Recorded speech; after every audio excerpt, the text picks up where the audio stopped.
À présent, on va voir différentes forces qu'il faut que vous connaissiez. Donc, on va à chaque fois les présenter sous la forme le vecteur associé, le point d'application, la direction, le sens et l'intensité. À chaque fois dans cet ordre-là. Donc, on va commencer par une force normalement que vous connaissez, qui est le poids. On le note P majuscule. Et du coup, son point d'application, ça va être le centre de masse, puisque c'est une force à distance. Ensuite, la direction, ça va être verticale. Le sens, dirigé vers le bas. Et enfin, l'intensité, ce sera associé à la formule P égale à M fois G. M correspondant à la masse en kilogrammes et G à l'intensité de la pesanteur qui est 9,8 mètres fois des secondes à la puissance moins 2, donc qui correspond à une accélération de pesanteur, donc 9,8 mètres par seconde au carré. Ou sinon, on peut aussi parfois avoir l'unité 9,8 newtons par kilogramme. Celle-ci est valable sur Terre. Si jamais on se place sur une autre planète, on n'aura pas 9,8, mais une autre valeur. Nouvelle force à connaître, une force élastique. Donc ça va être quand on va prendre un ressort. Le ressort, on va pouvoir ou le comprimer, ou l'étirer. Donc, dans ce cas-là, le point d'application, ce sera le contact avec le ressort.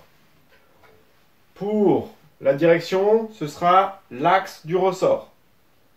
Le sens, eh bien, ça dépendra si notre ressort est comprimé. Donc, imaginons que ça, c'est notre position au repos. C'est-à-dire quand on a ni comprimé, ni allongé notre ressort. On voit bien que s'il est comprimé, la force, elle va être dirigée dans ce sens-là. Alors que si notre ressort est allongé par rapport à la position de repos, on voit bien que notre force, elle sera dans ce sens-là. Donc c'est pour ça, le sens, il sera toujours opposé en fait à cet allongement. Et cet allongement, en fait, c'est ce qu'on va noter X ici, ou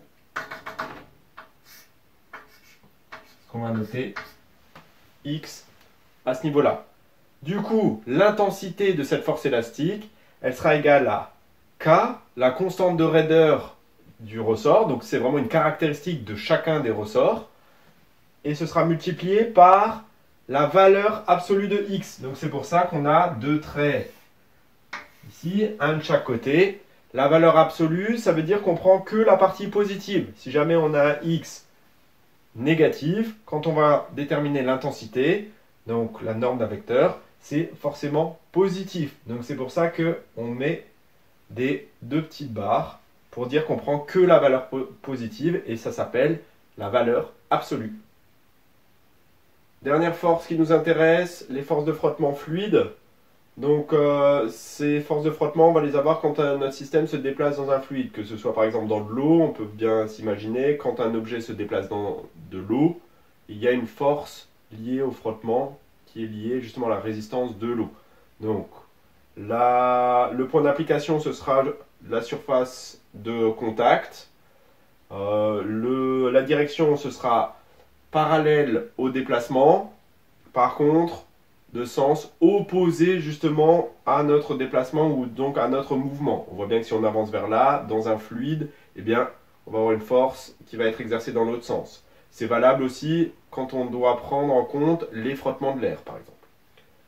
Pour ce qui est de l'intensité, ça dépendra à chaque fois de l'énoncé et de votre cas. Donc la formule sera donnée et dans vos compétences, justement, c'est d'être capable d'appliquer une formule.